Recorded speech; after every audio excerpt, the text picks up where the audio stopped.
Not the steam engine, not the stock exchange, not algorithms. What truly changed the modern world was something so boring that most people would never guess it. A root pulled from the ground. If you asked, what was the single thing that started modern economic growth? You would say machines. You would say money. You would say markets. But you wouldn't say the potato. And that is dangerous. Because the potato didn't just feed people. It changed how many people could survive, where they could live, how cheaply they could work, and how powerful states could become. Here's the frightening part. It happened without anyone noticing. And history shows us this. When the most powerful thing in a system becomes invisible, the risk becomes invisible as well. The potato didn't just feed people. It changed how many people could survive. It changed where people could live. It changed how cheaply they could work. It changed how powerful states could become. It reshaped labor markets. It triggered population booms. It expanded armies. It made empires possible. And it did all of this while no one noticed what was happening in real time. That is the truly disturbing part. Because when the most powerful factor in a system looks boring, invisible and obvious only in hindsight, it usually means this. The risk is invisible too, until it explodes. Welcome to History and Economics, where money, power, and history collide. And nothing here is ever as simple as it looks. Before the potato, Europe lived on the edge of hunger, not metaphorically, but structurally. For centuries, population hovered just above the subsistence line. In good times, it grew slowly, and in bad times, it collapsed sharply. The foundation of the diet was grain, and grain was extremely fragile. If the weather turned bad, the harvest failed. If there was war, fields were trampled. Storage was inadequate. Transportation was slow. A single bad year could erase an entire generation's gains. Most people lived so close to starvation that long-term economic planning barely existed. Wages were low because productivity was low.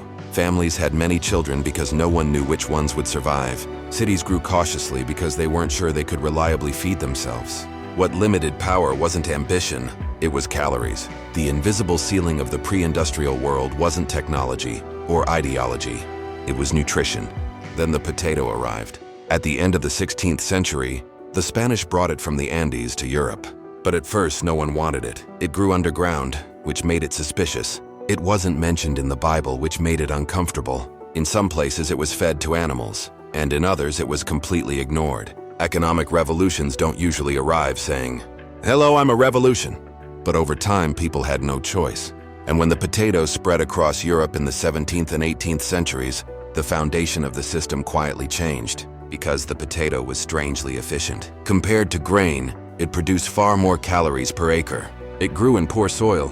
It survived cold climates. Because it grew underground, it was difficult to burn or steal during war. A family could survive even on land that would have failed them a generation earlier. This wasn't a small improvement. This was a productivity shock. The same land could now feed more people.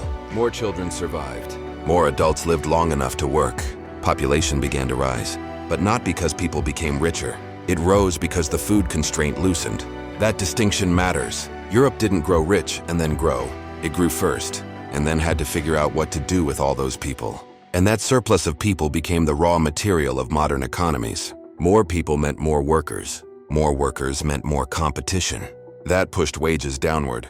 Rural families sent their children to cities not because cities paid well, but because there were too many mouths to feed at home.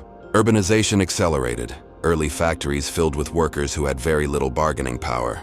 This isn't a moral story. It's math. Cheap and reliable calories reduced the cost of survival. That made labor cheaper. Cheap labor made industrialization possible. The potato didn't build factories, but it made factories possible.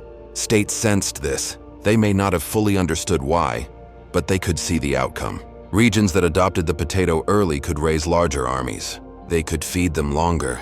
They could recover from war more quickly. Armies march on their stomachs. The potato filled those stomachs cheaply and reliably. Population density turned into military power. Military power turned into political power. Prussia embraced the potato.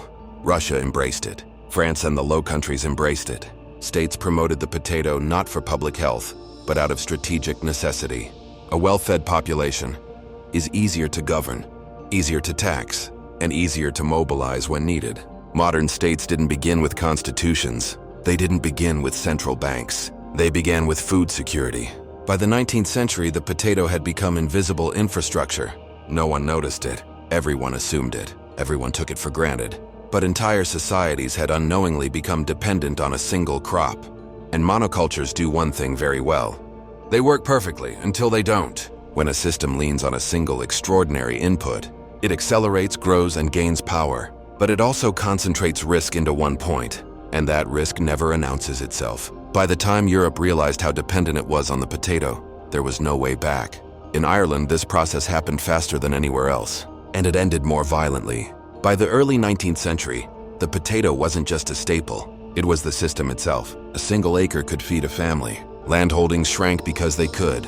Population exploded because the potato allowed it. Between 1700 and 1845, population rose from roughly 2.5 million to over 8 million. Without industrialization, without stronger institutions. This growth matched dependence, not resilience. People survived not because they ate potatoes, but because there was no alternative to potatoes. And when that alternative failed, in 1845 the fungus arrived. Phytophthora infestans, potato fields collapsed. Within a year, then people collapsed. More than 1 million people died. More than 1 million emigrated. A quarter of the population vanished. This wasn't just nature, this was the system. Food existed, grain was being exported, markets functioned, the financial system remained intact, but people couldn't access food. Efficiency had turned into fragility. Economic systems don't collapse at their weakest points. They collapse at their most efficient ones. This lesson is uncomfortable because we're doing the same thing today. Oil, semiconductors, energy grids, supply chains, payment systems. All of them are modern potatoes. Highly efficient, highly centralized, highly invisible, until something breaks. And when it does, everyone experiences the same thing. Shock, denial, panic. Markets respond not to reality first, but to realization. Real wealth isn't just about growth, it's about endurance. The potato teaches us this. Prosperity can be real, it can be transformative, and it can still be dangerous. History doesn't repeat itself exactly, but systems, they rhyme in the same way. If this perspective opened a new window for you, subscribe. History has far more to say than you think.